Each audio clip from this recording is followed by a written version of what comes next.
Почитувани, добра вечер. Во емисијата Став вечерва гостува координаторката на советничката група на ВМРО ДПМН и коалицијата во Советот на општина Куманово, Елена Доцевска-Пушиновска. Добро вечер и добре дојдовте во студиото на Телевизија Плюс. Добро вечер. Благодарам за можноста да одговориме дел од прашањата што се актуелни и дел од прашањата што се сфера на интерес на нашите сограѓани кумановчани.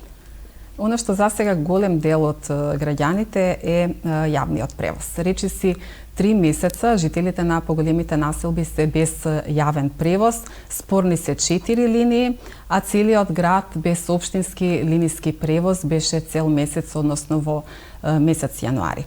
Кој е вашиот став во однос на проблемот со општинскиот линиски превоз, со оглед на тоа што уште минимум 1 месец граѓаните од овие населби ќе бидат без линиски превоз? Јас и на седницата кажав дека ова е веројатно најсензитивното прашање што Советот во овој состав го имал пред себе за разгледување и за одлучување.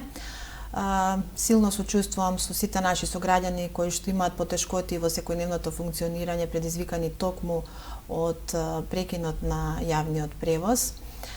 Како дел од мнозинството, иако сум дел од мнозинството, не се согласувам со неколку работи, со неколку моменти во однос на прашањето на јавниот превоз.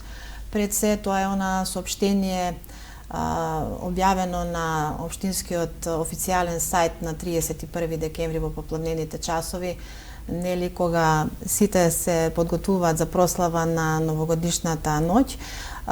Општинската администрација објави соопштение дека од 3 јануари практично градот ќе остане без јавен превоз.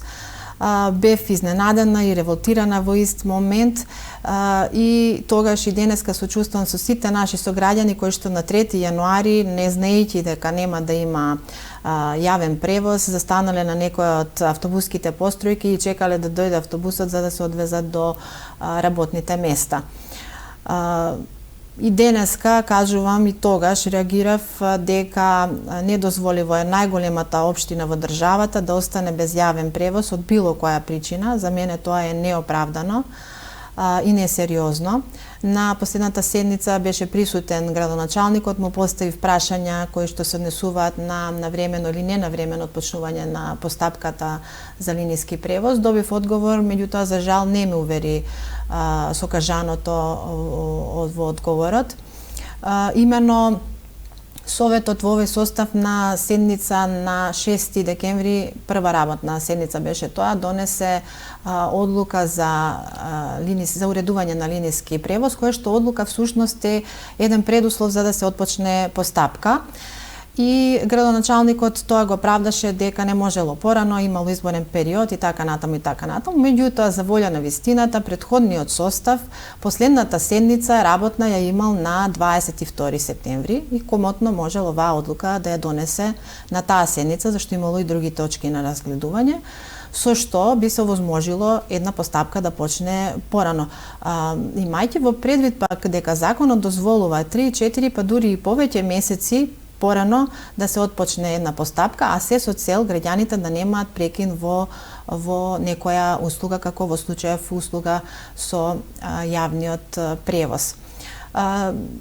Тука исто дебатирав една дилема што ми се отвори, што ја имав во однос на калкулациите во закажување на конститутивната седница.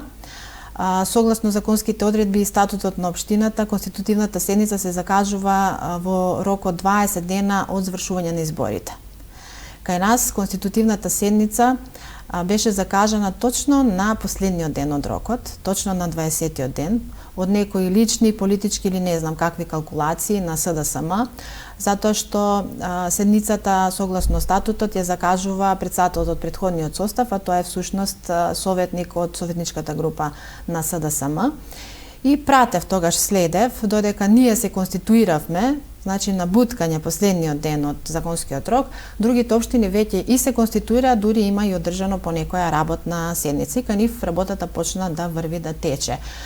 Ние, значи, со такво калкулирање, оваа одлука за линиски превоз, како и многу други, ги задонесовме за жал со своевидно задоцнување.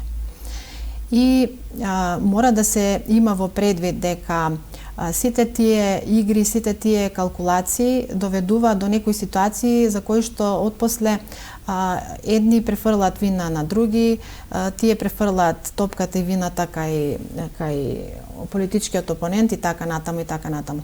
Уште еден момент и работа со која што никако не можам да се согласам е однесувањето на дел од превозниците. Истите тие превозници кои што 10, 15, па дури 20 години инкасираат милионски суми на име на школски и линиски превоз, сега злоупотребуваат правна полука, односно користат жалбата за да го одолговлечат постапките и за да ги практично условно кажано да ги закочат. Дури се поднесуваат жалби и таму каде што нема основ и таму каде што нема простор, веројатно од некои политички побуди за да се представи, предпоставувам, актуелниот градоначалник како неуспешен, како градоначалник кој што на градот му го прекинал нискиот, односно јавниот превоз.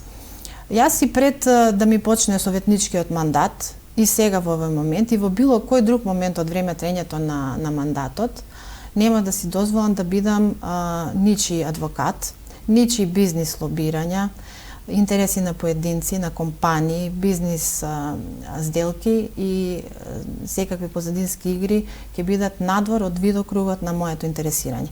Оно што е во фокусот на моето интересирање е исклучиво интересот на кумановчани, односно на граѓаните кои што одлучиле ми дале глас да бидам нивен представник во представничкото тело. Во тој контекст, значи, најбитно по мене е да се најде решение. На последната седница гласавме една одлука за така наречени пакети, со која што одлука ќе се покријат оние подрачја за кои што линиски превоз го кажува дека е нерентабилен и не е атрактивен за превозниците, па не се јавуваат на тие повици. И тие линиски превози се ставени во пакет со порентабилните или како што ги викаат поатрактивни, со цел со линиски превоз, односно јавен превоз да биде покриен градот во целост и кумановчани да добијат квалитетен превоз во наредните 5 години. Освен проблеми со општинскиот линиски превоз, проблеми има и со училишниот превоз. Иако градоначалникот уште пред почетокот на второто полугодие им кажа директно на менаџерите на училиштата, односно на директорите, дека независно од општинскиот линиски превоз, тие може да потпишат посебни договори, односно анекс на договори со превозниците, за да учениците не имаат проблеми со превоз, но сепак еве се случува секој месец по 2-3 дена учениците остануваат без училишниот бесплатен превоз. И во однос на школскиот превоз проблемот е ист, а тоа е злоупотребата на правната полука. Значи се случи еве конкретно во основното училиште Кочо Рацин, еден од апликантите што се јавил од превозниците на повикот, поднел жалба во последните 15 на минути при крајот на рокот. И таа жалба, значи тоа вложување на жалби, иако немал основ, повлекува рок од 5 дена за да се изјасни Бирото за јавни набавки. Бирото се изјаснило негативно во однос на жалбата, меѓутоа тоа се некои игри задкулисни, да не се повторувам, што превозниците ги користат и ги злоупотребуваат. И тоа им е некој начин, за жал, плаќаат, значи, граѓаните, за жал се сведува односно паѓа на нивен товар и на нивен грб. Меѓутоа, едно по едно се решаваат. Јас се надевам дека во многу скоро време ќе бидат решени и линиите кои остана без превозници, а заедно со нив и школскиот превоз кој што е покриен во исто време со тој линиски превоз. И додека траат овие препукувања помеѓу општината и дел од превозниците, граѓаните или одат пеш или се возат со такси, но по зголемена цена за такси услугата. Таксистите речиси 3 седмици возеа по зголемени цени за такси услуга, без одлуката да биде донесена на Советот на општина Куманово. Според вас, дали требаше општинските надлежни инспекции да реагираат на ваквото незаконско, да кажем, работење на таксистите, бидејќи најголем дел од нив не издава ниту фискални сметки, а пак и оние кои што издава фискални сметки, сметките беа на она почетна цена старт од 60 денари, наместо нели новата цена 80 денари. Апсолутно да. Инспекцијските служби не само тогаш и не само во алармантни ситуации, својата работа треба да ја завршуваат секојдневно, доследно и неселективно. Ние пред секоја седница имаме координација на која што практично го договараме можниот термин за седницата и можните точки за разгледување. Кога видов дека една од точките одлука за зголемување на цената на такси превозот, реагирав, односно советничката група предложи таа точка да се повлече, за да се седне со превозниците и да се направи анализа, односно да видиме кои се нивните реални потрошувачки, да се направи исто споредбена, односно компаративна анализа со цените на такси превозот во другите општини.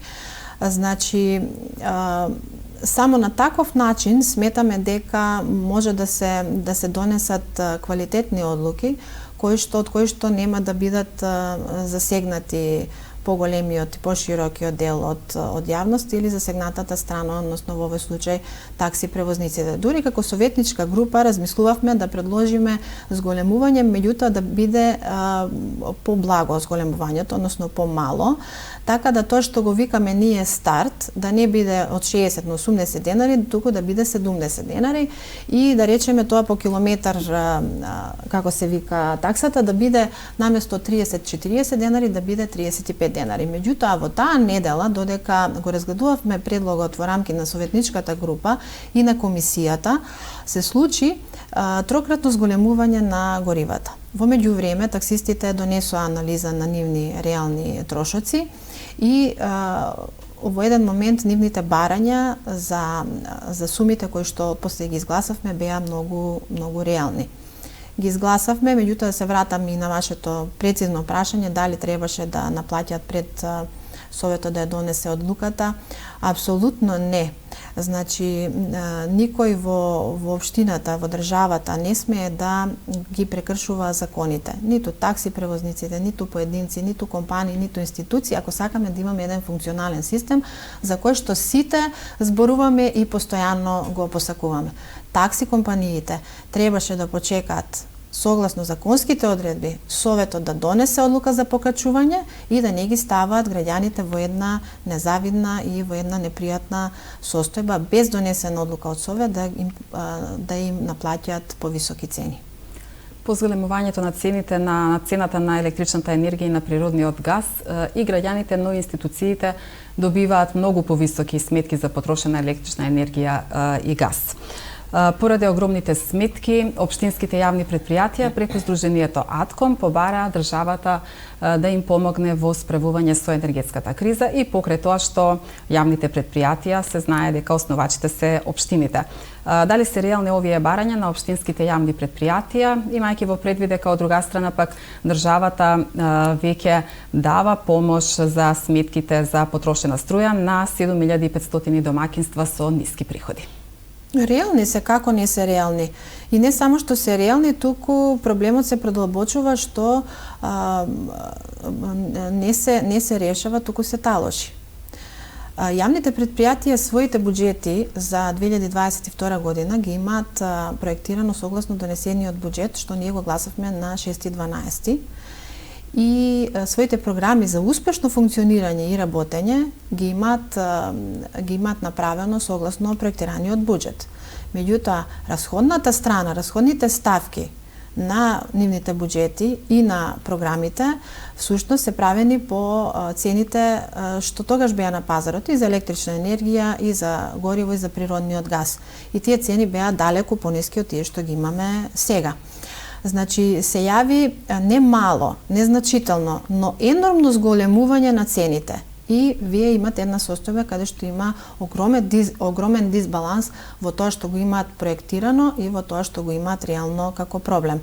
Дополнително на тоа се наметна потребата да се плаќаат зголемени плати во однос на минималната плата, нели беше донесен во меѓувреме законот за минимална плата, што им наметна обврска. И сега вие ако имате едно јавно предпријатие, ние во Куманово имаме такво, со 80% од вработени кои што се на минимална плата, вие расходната ставка во однос на плати имате проектирано една сума едни бројки, а сега имате многу повисоки бројки. Ако бројката била, да речеме, 9 милиони од прилика за плаќање плати месечно, сега сумата е 11 милиони и 500, значи имате зголемување само по основ на плати 2 милиони и 500.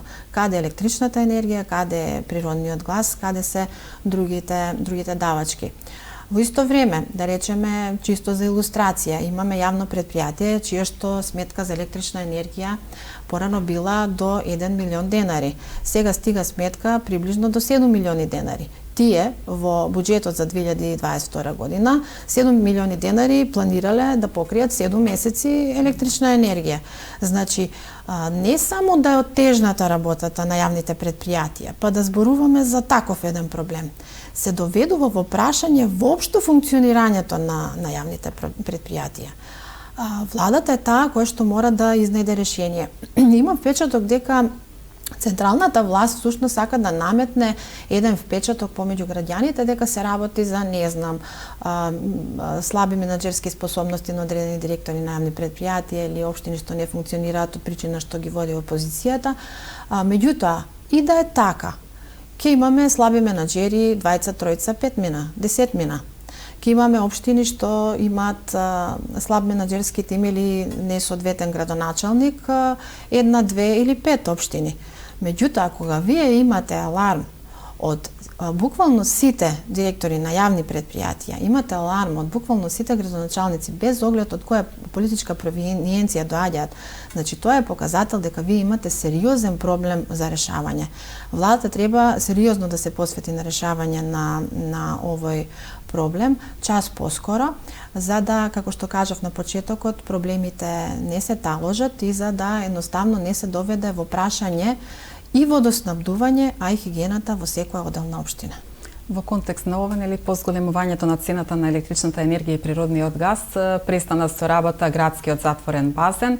Надлежните со образложение дека доколку продолжи да работи градскиот затворен базен, не можеби туку ќе се доведе во прашање основната функција на предпријатието, односно хигиената во градот, собирањето на отпадот и слично. Советничката група на СДСМ на една од седниците имаше предлог разликата во покачената цена да биде субвенционирана од општински средства, од буџетот на општина Куманово, но предлогот не беше прифатен од мнозинството. Може ли да ни го образложите ова? Така е, во политиката, знаете како, не секогаш се донесува одлука која што е прифатлива за сограѓаните онака на прва.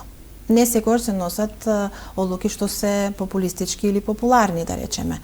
Понекогаш треба да се донесе и некоја тешка одлука, но одговорна. Јас конкретно оваа одлука ја сврстувам во таквите. Значи, тешка, но одговорна одлука. По анализите и по бројките што ги презентираше директорот на јавното предпријатие, беше евидентно дека градскиот базен работи со загуба, сериозна загуба, и дека едноставно го влече јавното предпријатие кон дното, како да речам. Има многу високи сметки за електрична енергија и многу високи сметки за природен газ за затоплување. И ние едноставно како советници бевме ставени во ситуација од две зла да го избереме помалото. Значи да одлучиме дали одреден број наши сограѓани нема да ги користат услугите на затворениот градски базен извесен период, неколку месеци, или ќе ризикуваме и цел град ќе го доведеме во ризик и во опасност да биде нарушена хигиената буквално на цел град.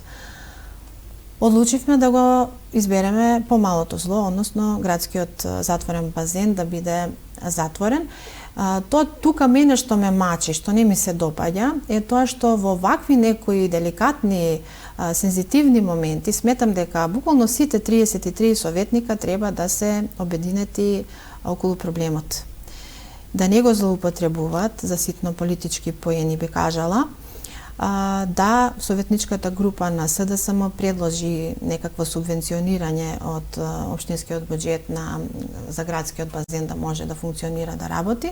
Меѓутоа, два моменти се важни тука. Првиот момент што ми изненади, да речам условно, правната неукост. при предлагањето на едно такво субвенционирање, ќе објаснам и зошто. И вториот момент е што колегите советници не појаснија, ако давате субвенции, значи вие треба да пренамените некакви средства, треба да ги извлечете од некаде. Тие не кажа од која ставка всушност би требало да ги земеме тие пари за да ги пренамениме за субвенционирање на базенот. Првиот момент околу правната неукост. Сите знаеме дека за да се пренамена средства не е тоа само да излезеш на говорници и да кажеш еве решавам јас пари да се субвенционира за тоа и тоа. За граѓаните може тоа звучи во ред, примамливо, како да речам, меѓутоа не е така едноставно, затоа што законските одредби кажуваат дека мора да има пренамена на средства, да се каже точно од која ставка се земаат парите.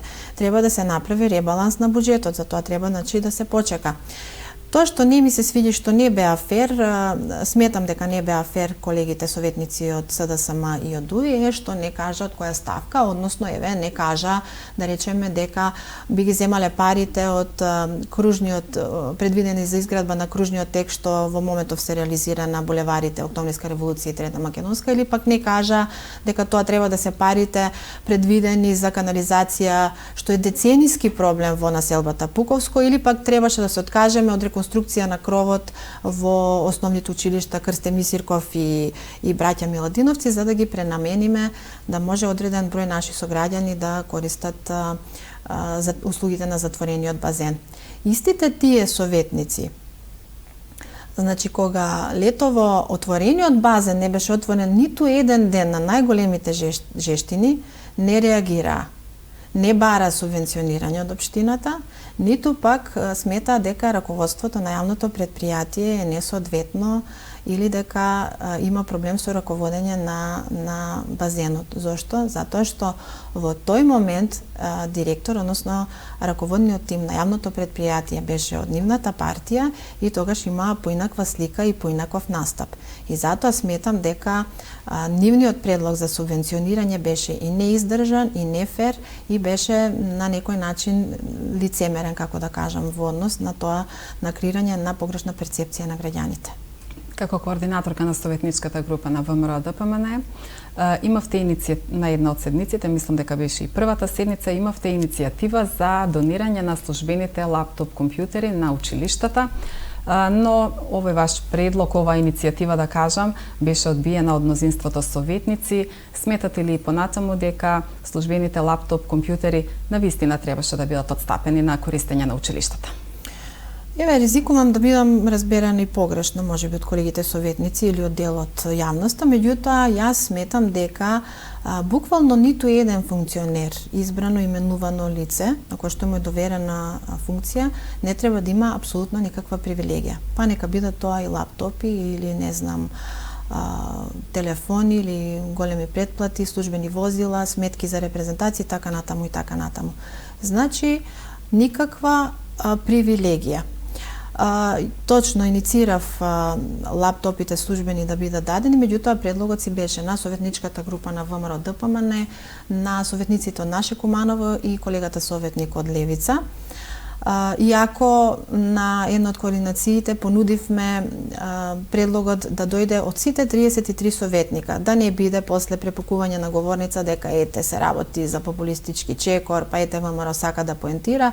Намерата не беше воопшто таква и затоа замолував во неколку наврати на координација предлогот да го подпишеме сите, да настапиме нели како 33 советника и да кажеме еве одлуката за набавката не ја донесовме ние, тие лаптоп компјутери во износ од 620 или 630 илјади денари беа набавени пред да почнеме ние со работа. Ама веќе кога беа набавени, сметавме дека е добро да се дадат на училиштата, имајќи во предвид дека училиштата имаат сериозен проблем со недостиг на компјутерска опрема, особено подрачните училишта. И затоа идејата беше да се дадат таму на користење, сметајќи дека ќе им бидат многу повеќе од полза него на советниците, Кога ќе земеме во предвид дека секој од нас денеска има смарт телефон, па дел од советниците си имаат нели и своји приватни лаптопи, не гледам зошто не би ги ставиле во функција на извршување на советничката позиција. Ние како советници користиме претежно Word, Excel документ, проверуваме службен мејл и тоа тука се сведува, значи тоа што ни е потребно за да си ја завршиме работата. И тоа се случува, да речеме, имаме еднаш до два пати комисија, еднаш седница во текот на месецот. Другот, советниците што беа во претходниот состав имавме сознание дека они веќе имале задолжено некои лаптопи, биле стари, биле не знам какви, со несоодветна конфигурација, меѓутоа сметавме дека некој ако од советниците сака има потреба да задолжи, можеше да се задолжи и од тие компјутери. Не успеавме во наверата, иако дадовме десетици аргументи на кои што не можеа да одговорат колегите од опозиција, строго се држеа на тоа да ги задржат службените лаптопи. Тоа што мене ми е поразително, како да речам, одлуката за пренамена на односно отстапување на лаптопите на подрачните училишта беше на една седница со 62 точки. И седницата траеше 11 часа. Верували или не, најголема расправа се отвори точно за точката што беше последна, односно точката за, така да речам, одбрана на лаптопите. На истата седница беше точка, односно одлучување, дебата и гласање за општинскиот буџет за 2022 година. За буџетот се отвори дебата и траеше 10 минути. За лаптопите колегите од опозицијата дискутира и дебатира дури 50 на минути. Тоа ми е еден показател што вака не ме обесхрабрува, меѓутоа на некој начин ме разочарува и ми покажува еден друг правец на интерес, на сфера на интерес на колегите советници од опозицијата.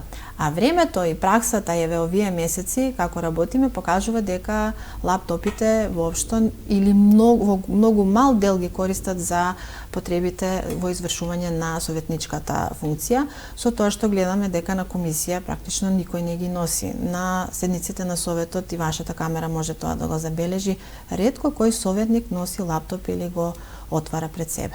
На една од седниците имавте и сериозни забелешки во однос на полицискиот извештај на полициската станица од општа надлежност, но забелешки имаше и од граѓаните, бидејќи полицискиот извештај, па мислам дека прв пат досега не беше презентиран пред јавноста. Кои беа вашите забелешки, дел од нив еден да ни посочите? Па полициската станица од општа надлежност има законска обврска, два пати во годината доставува извештај до советот. Тие веќе доставија, тоа беше полугодишен извештај, го разгледувавме на една од седниците. Сега веќе треба да достава до крајот на март годишен извештај за 2021 година и се надевам дека во април, на седницата во април ќе биде на дневен ред. И имавме сериозни забелешки како советничка група, како во однос на тоа како беше концепиран и направен извештајот, значи методологијата и во содржината на истиот извештај. Земав збор, дискутирав, имав свое излагање точно во однос на оваа точка, сметајќи ја за многу значајна и сериозна. Тоа што ми изненади е што имаше представник од полициската станица, односно беше присутен на седницата командирот на полициската станица, меѓутоа не добив одговор апсолутно на ниедна од забелешките. Не знам од која причина до ден денеска тоа остана како своевидна енигма, дали се работи за неподготвеност, дали се работи за невладење на материја, немање доволно сознание за да може да се одговори, може само да предпоставуваме, меѓутоа се надевам дека сега кога годишниот извештај ќе биде на дневен ред, дека ќе добие соодветен третман. Сметам дека ова е едно од трите најприоритетни прашања што ги засегаат, значи, сограѓаните. Безбедноста секако треба да биде во топ 3 прашања, но заслужува и соодветен сериозен пристап. Значи, точни се забелешките на граѓаните дека извештајот не беше презентиран пред советот, а со тоа и пред граѓаните. Како што кажав, на забелешките не беше одговорено. Искрено се надевам дека овој пат на седницата за годишниот извештај и ќе се отвори дебата, ние ќе поставаме прашања, забелешки, ќе добиеме соодветни одговори и дека ќе има аргументирана борба и спротивставување, нели, како што прилега. Тоа што мене во оваа област исто ме загрижува, последниве месеци добивам сигнали, поплаки, реакции од граѓаните дека не се чувствуваат бедни, односно дека имаат забележано зголемена стапка на криминалитет, особено на провали во куќи и станови, тоа особено во централното градско подрачје, со тоа што се многу зачестени. И тие алармираат, значи кажуваат дека се чувствуваат несигурни, дел ги фаќа страв, дел ги фаќа паника. И сега размислуваме, нели, гласно дека кои може да бидат причините, и не само тоа, дури споделуваат впечаток дека полицијата не презема речиси ништо. Значи, административно само ќе се заведе кога ќе се случи делото, меѓутоа отпосле тие сметаат дека се работи многу малку или воопшто не се работи за откривање, за спречување и така натаму. Тоа ќе бидат сигурно едни од прашањата на седницата. Причини може да има многу, фактори може да има многу, меѓутоа еве вака гласно размислувам дека дел од факторите, причините може да биде тоа што години назад во СВР Куманово се вработуваат, и тоа е јавна тајна, нестручни кадри, и има некои персонални решенија кои што веројатно не соодветствуваат на местата на кои што се поставени. И тоа се поставени на еден, би кажала, чуден начин, со тоа што не се распишува конкурс и нема приправнички стаж, туку се прави со постапка на така наречено преземање. И тоа не се преземаат од некоја институција, туку се преземаат дури и од приватни фирми. Па имате ситуација, не знам, од продавница за бели пеци, односно од пекара, преземен работник и ставен на конкретно работно место во економски криминал, после префрлен во превенција, па имате, не знам, работник од продавница за текстил, односно бутик, ставен во крим техника, па имате икс такви примери, вработен од казино, ставен во превенција, вработен возач на возило пајак од јавното предпријатие Чистота и зеленило беше, сега паркинг, вработен исто така во одсек за заеднички служби од финансии. Имате дури и вработен, односно превземен актер од Министерството за култура и вработен во одсек за крим техника. И вакви примери има икс, би можеле да ги набројуваме во низа, колку и да е непријатно, колку и да звучи вака малце чудно. Бидејќи добивам постојано прашање од граѓаните, како советник чувствувам должност јас да ги поставам, нели, истите прашања на соодветните надлежни институции, да ги добием одговорите и одговорите да ги споделам со граѓаните. Изминатиот период на дел од сопствениците на угостителските објекти им беше најавено дека ќе се работи на отстранување на урбаната опрема од јавните површини.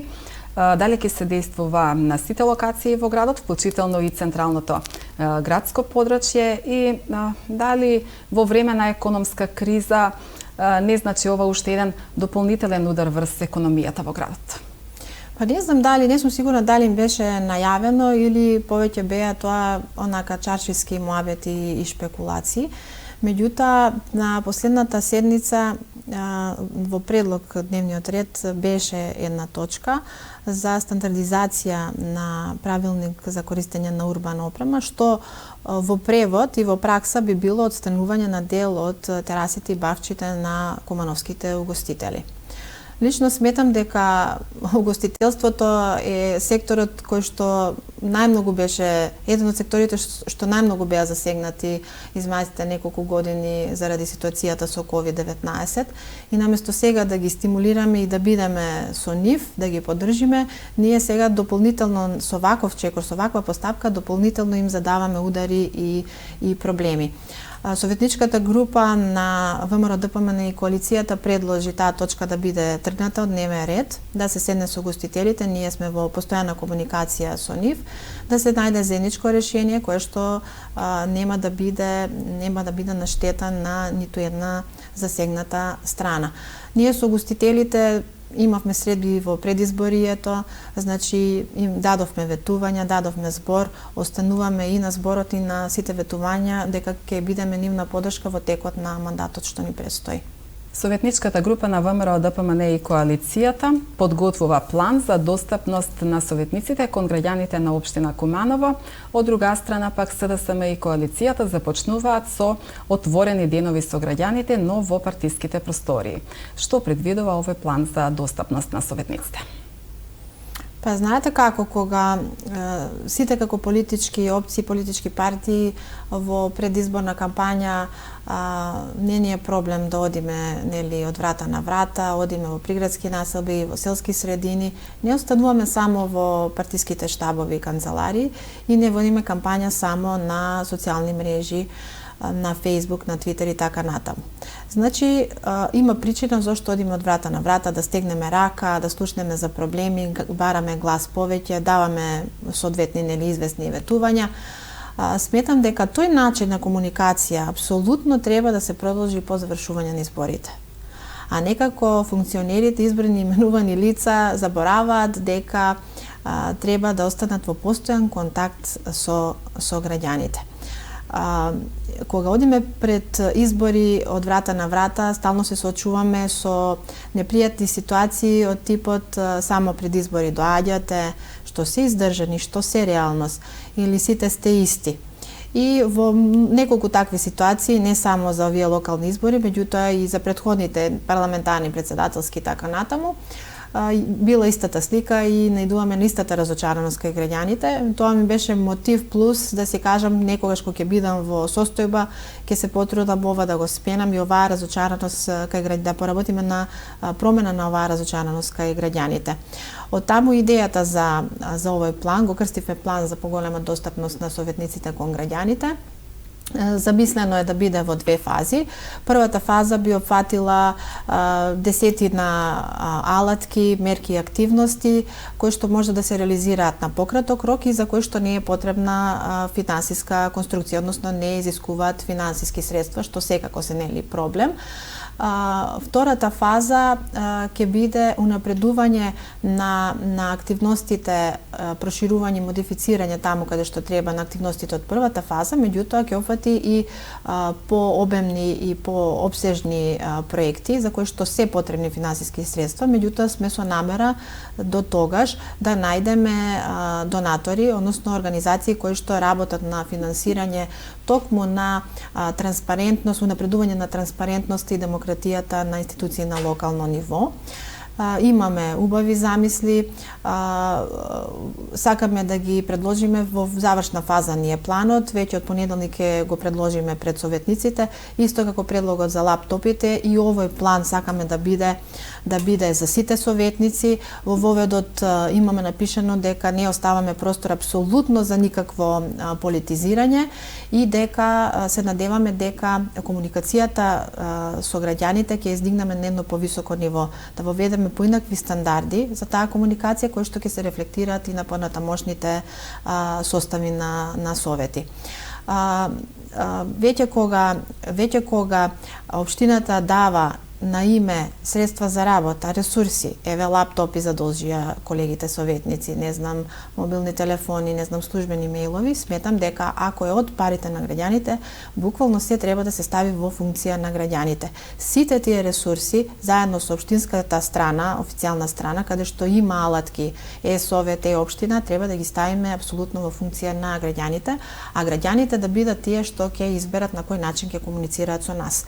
Тоа што го предвидуваме, дел еве може и да накратко да откриам, е редовна посета на сите урбани и местни заедници по систем на ротација на советниците, редовни радио и телевизиски контакт емисии секој викенд на кои што ќе присуствуваат и учествуваат буквално сите советници, исто по систем на ротација, ќе си ги сослушуваат граѓаните, ќе си запишуваат проблеми, ќе си земаат нивни контакти и обврска за тој проблем граѓанинот да го контактираат веќе во следната недела и ќе бидеме фокусирани на проблемите на граѓаните. Планот ќе го доставиме до сите советнички групи, до сите советници со укажување дека доколку не биде прифатен планот, ние ќе го модификуваме и ќе го реализираме како советничка група на ВМРО, ДПМН и коалицијата. Новото мнозинство во Советот на општина Куманово веќе започнува да ги минува досегашните пракси во однос на распределбата на општинските средства. беше објавен јавен повик за распределба на општински средства во областа за проекти од културата, но ќе биде објавен и јавен повик за распределба на општинските средства за проекти наменети за лицата со попреченост. Сметате ли дека на овој начин ќе има правична распределба на општинските средства? Добро звучи и ме радува ова ваша констатација, дополнително ме мотивира. Добро е ако нашето делување, нашата намера веќе се видливи во јавноста. Ние секако ќе останеме на таа патека и со таа намера. Работите за кои што мислиме дека се лоши пракси да ги смениме, работите за кои што бил незлоупотребен законот, него искористена некоја правна празнина и направена лоша пракса, секако едно по едно да ги смениме. Бевме фокусирани пред се годинава на распределба на буџетските пари, точно во делот на културата, спортот и во делот на социјалната заштита. Уште пред да биде донесен буџетот и програмата за култура, доставив допис од советничката група на ВМРО ДПМН и коалицијата до председателот на Советот со укажување дека нашата советничка група нема да учествува ниту во дебата, ниту во разгледување, ниту во одлучување, односно гласање на програма доколку не биде распишан јавен повик за доделување средства во културата, а имајќи ги во предвид сите забелешки и укажувања на државниот ревизор, кој што конечен извештај има доставено во октомври месец до општина Куманово и укажува на помали и поголеми прекршувања на неколку закони, токму во областа на распределба на средства за културата. Наидовме на разбирање и од председателот, односно председателката на Советот и од другите колеги советници од мнозинството, што е за пофалба и што е супер. Направивме еден амбиент за да може да се направи правилник од општинската администрација. Правилникот е донесен од градоначалникот и врз основа на тој правилник е направен јавен повик. Имаше 100 апликанти и нашата цел и нашата интенција беа исполнети, а тоа е општинските пари да бидат достапни подеднакво за сите и секој граѓанин, здружение, фондација да имаат еднаков третман и еднаков пристап и до информациите и до средствата од буџетот. Беа јавени многу апликации, комисијата која ги има разгледувано апликациите достави извештај до советниците, до комисијата за образование, во која што извештај беше нагласено кој аплицирал, колку средства барал, колку средства му се одобрени, за кои цели, за кои работи се средствата одобрени, како и кои апликации се отфрлени и од кои причини се отфрлени. Интересно е што сите оние активности, манифестации што во годините наназад биле реализирани, пак ќе се реализираат, затоа што сметаме дека кумановчани си пријавиле интерес за истите. Меѓутоа, ќе има дополнителни уште 30 нови содржини, нови активности, нови манифестации на здруженија и на граѓани кои што до сега немале можност да допрат до општинските пари и да понудат една нова визија, едни нови содржини, како што кажав, во областа на културата за Куманово и кумановчани. Во таа насока имавме сериозни забелешки во однос на критериумите според кои се поделат средствата во спортот и донесовме заклучок на Советот тие критериуми конкретно 2022 година да бидат сменети. Забелешките значи се прифатија. Дури имавме забелешка за судирни интереси во распределба на средства во спортот и на истата седница, додека траеше седницата, значи на која што кажавме за судирни интереси, еден член од Сојузот на спортови на општина Куманово си поднесе оставка и беше јавно кажано, што е стимул и показател за нас повеќе дека сме на добар пат со едни такви укажувања да ги исправаме сите тие законски недоследности. Во однос на социјална заштита, точно е, прв пат годинава ќе се распише јавен повик и средствата 2 милиони денари се во прашање кои што се предвидени за проекти за наши сограѓани кои што живеат со некаква попреченост, да може да аплицираат сите здруженија, сите правни, сите физички лица и да понудат проекти токму од оваа област. Започна изградбата на првиот од предвидените 5 кружни текови во градов. Сметате ли дека со изградбата на 5 кружни текови наредниве години дека ќе се намали сообраќајниот метеж во Куманово? Граѓаните од друга страна имаат забелешка и во однос на недостиг на паркинг простори, но бараат и воведување на зона Б. Па праксата во другите општини, градови и другите држави децении назад покажала дека токму кружните текови се едно од решенијата за сообраќајен метеж. Ние како политичка партија решението викано кружен тек го имаме уште од 2013 година и тоа конкретно фокусот беше на овој кружен тек што сега е во изградба, што сега се реализира на булеварите Трета Македонска и Октомврска револуција. И во таа насока остануваме силно посветени, односно фокусирани токму на изградба, даваме целосна поддршка токму на изградба на 5 кружни тека во мандатот кој што ни предстои. Во однос на забелешката на граѓаните за недостиг на паркинг простор, сосема реална и издржана, во предизборната програма имавме предлози за неколку локации за катни гаражи, остануваме посветени на решавање на тој проблем и се надевам искрено дека во коалицијски договор во годините кои што следат, ако не во целост, барем делумно ќе биде надминат и овој проблем. Деновиве беше организирана акција за собирање на кабаст отпад на 2 локации во градот. Исто така по повод денот на екологијата, односно денот на пролета, беше организирана и акција на пошумување на локација кај спомен Костурница и на градскиот кеј. Вие бевте дел од акцијата на пошумување кај спомен Костурница. Како ги оценувате овие две акции? Па точно, јавното предпријатие Чистото и зеленило имаше една, би кажала, корисна акција и јас повикав на социјалните мрежи граѓаните да искористат можноста да изнесат отпад доколку имаат, кој спаѓа во тој дел, односно во кабаст отпад.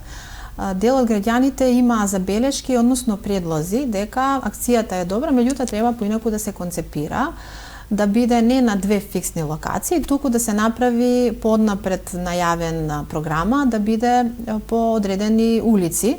И ние како советничка група си земавме за обврска до крајот на месецов да седнеме со директорот на јавното предпријатие, да ја видиме можноста да се направи акцијата, меѓутоа така како што предлагаат граѓаните, значи ние треба да имаме слух и треба дел од решенијата да ги влечеме нормално и од нивните предлози.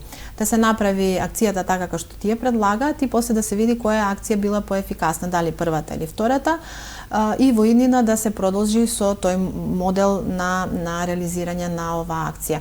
Бевме дел точно советничката група на ВМРО ДПМН и коалицијата во пошумувањето, што беше на спомен Костурница. Ние практично и дадовме иницијатива советничкиот мандат да го започнеме токму со една ваква акција со озеленување, чисто символично да пратиме порака дека остануваме силно фокусирани токму на озеленување, на пошумување како една од мерките за долготрајни мерки за борба против загадениот воздух и заштита на животната средина. И секогаш ќе бидеме дел од било чија иницијатива и пошумување, зеленување на градот.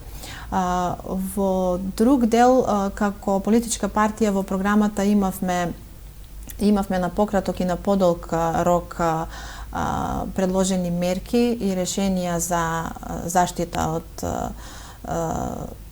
загадениот воздух. Во таа смисла предвидувавме и целосна гасификација на Куманово, како и субвенција на сите оние граѓани кои што ќе се одлучат за приклучок на гасификационата мрежа. И остануваме исто посветени на решавање на овој проблем. Во таа насока направени се анализи и по строг план се оди со изградба на гасоводната инфраструктура, да се вклучат сите оние субјекти кои важат за поголеми заgadувачи, да се вклучат сите оние субјекти каде што има поголем број на корисници на природниот газ. Пред некој ден во комуникација со директорот на Куманово газ дознав дека еден од најголемите заgadувачи на Куманово, Општа болница Куманово, која што се грееше на мазут, подпишала договор со јавното предпријатие и дека ќе почне да ги користи услугите. Параметрите на загаденост се мерливи, има мерни станици. Ќе видиме дали овој наш чекор и оваа постапка се исчекор плюс во борба со загадениот воздух. По зголемувањето на минималната плата на 18.000 денари, СОМК и УПОС бараат скалесто усогласување на платите на вработените во јавниот сектор со зголемената минимална плата. ВОС противно најавуваат масовен јавен протест или пак дури и генерален штрајк. Каков е вашиот став во однос на барањата на синдикатите? Па апсолутно треба да се зголеми платата и во градинките и во образованието и генерално во јавниот сектор. ВМРО ДПМН имаше предлог решение, интервенираше амандмански на законот за минимална плата, меѓутоа амандманот беше одбиен од СДСМ и од ДУИ. Инаку предвидуваше усогласување на платите од јавниот сектор со минималната плата, на начин што ќе биде пресмета коефициентот за сложеност на работното место и на тој начин платите за пример на професорите и наставниците ќе дојдат до 45.000 денари. Апсолутно се издржани коментарите, забелешките и барањата на СОНК. По зголемувањето на минималната плата, ВМРО ДПМН беше првата партија која што преку собраниска процедура иницираше зголемување на пензиите за 20%. Во меѓувреме и пензиите се зголемија. Задоволни ли сте од ова зголемување на пензиите? Па не сметам дека е соодветно зголемувањето. Ќе објаснам и зошто. Додека во соседна Србија се зголемуваат пензиите за 170 евра, во Словенија за 150 евра, СДСМ и ДУИ се фалат со зголемување на пензиите од 1000 денари. Пред 3,5 години беше укинат системот за пресметка на пензиите според просечната плата и на тој начин 3,5 години на пензионерите секој месец им се крати од пензиите десетици илјади денари. Сега СДСМ и ДУИ го враќаат истиот систем на пресметка назад, меѓутоа го представуваат како некако швајцарски систем, што е погрешно и што е лицемерно, без притоа да спомнат граѓаните, односно пензионерите, да бидат обештетени за сите оние десетици илјади денари што претходно во 3,5 години им биле скратени. Покачувањето од 1000 денари не е ни половина од растот на инфлацијата што имаме во Македонија и ВМРО ДПМН има направено анализи и бројките кажуваат дека пензиите треба да се зголемат 20% како би можело да се амортизира и да се одговори на тие поскапувања што ги имаме секојдневно. Имаме ние зголемување на млеко за 22%, брашното за 36%, зетино за 48%, струјата отиде над 30%, горивата над 80%. Значи, тие 1000 денари, за жал, на пензионерите нема да им покријат ниту еден ден во месецот. И од таа причина тоа покачување од СДСМ и од ДУИ на пензиите го сметам за крајно лицемерно. Како советничка, како координатор на советничката група на ВМРО ДПМН, задоволни ли сте од застапеноста на жените на раководните функции во општина Куманово? Па, видете вака, ова прашање, ова тема се отвори, нели беше актуелна пред некоја недела во рамки на одбележувањето на Меѓународниот ден на жените. Па се набројува имиња жени раководители на одделни институции, раководители на сектори, одделенија во општината и така натаму. Меѓутоа, јас имам еден поинаков пристап и едно поинако видување кога се во прашање доверување на сериозни функции и раководни позиции во одделни институции. И тоа не е никако низ призма на полот. Значи, сметам дека на одговорни функции и на раководни позиции во институции треба да се стават луѓе со исклучителна стручност, со квалифицираност, со личен интегритет и квалитет, независно дали се мажи или жени. Јас силно верувам дека секоја жена има и храброст, и моќ, и сила, и способност да се справи буквално со секој предизвик што ќе се исправи пред неја. И во таа насока и во таа смисла, квотите, особено во политиката, ги сметам дури за навредливи. Секогаш сум се заложувала за квалитет пред било каква квота и останувам на истите заложби во иднина. Од редовите на ВМРО ДПМН досега се назначени двајца ВД директори на јавни предпријатија. Какви резултати очекувате од менаџирањето на Митровски и Николовски и дали како партија ќе се изборите за уште дополнителни раководни функции во општината? Па назначувањето на Митровски и Николовски не гледам како на резултат од некаква борба или некакво изборување. Напротив, сметам дека ВМРО ДПМН на локално ниво има кадар што може да го понуди. Митровски е може млад, меѓутоа е стручен, квалификуван, токму во областа во која што действува и работи јавното претпријатие Куманово газ. Николовски има менаџерски и организацијски способности, секојдневно сум со нив во постојана комуникација и таа посветеност што ја гледам кај нив во работењето на двете јавни претпријатија ми дава за право да кажам дека од двете јавни претпријатија во догледен период ќе имаме дополнителни резултати. И во двете јавни претпријатија имаше ревизија од Државниот завод за ревизија за период од 2020 година. Има добиено забелешки и препораки, поголеми или помали, и двајцата се фокусирани на надминување на забелешките, исправање на некои законски недоследности и постапување по препораките. Може да земеме во предвид дека политички тоа може и да се употреби, ако имаме во предвид дека се работи, ревизијата е правена за период кога раководители на овие две јавни претпријатија биле луѓе од нашиот политички опонент од СДСМ, меѓутоа тие не се фокусирани на некаква употреба или да не речам злоупотреба на информациите забелешките од Државниот завод за ревизија, напротив, фокусирани се исклучиво на препораките и исправање на сите неправилности што ги има воочено државниот ревизор во работењето на овие јавни претпријатија, што покажува еден поинаков пристап и гледање единствено на интерес на подобрување на работата на јавните претпријатија, интерес на сограѓаните и на општина Куманово.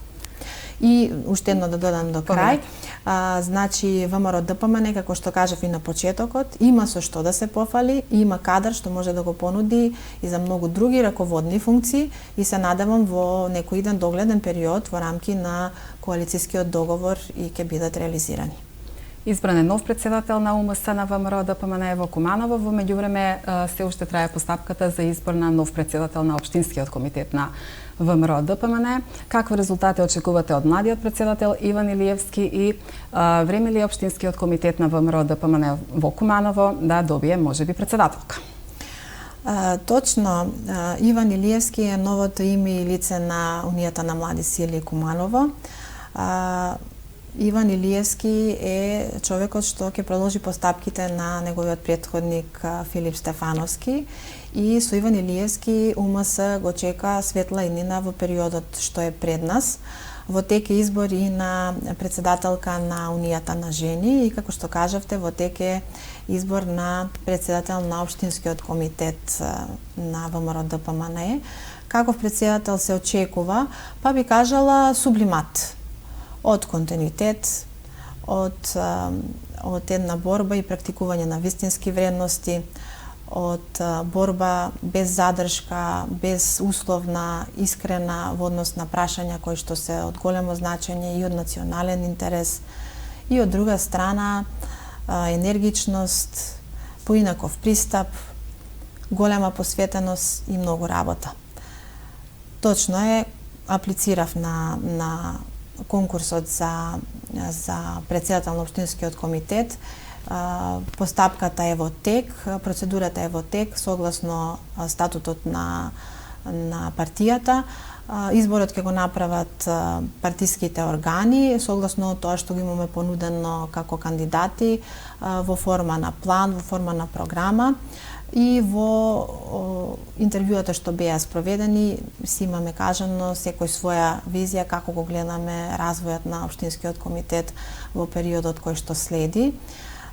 Се надевам дека партиските органи ќе го направат најдобриот избор и согласно паролата на партијата нови лица за нова иднина.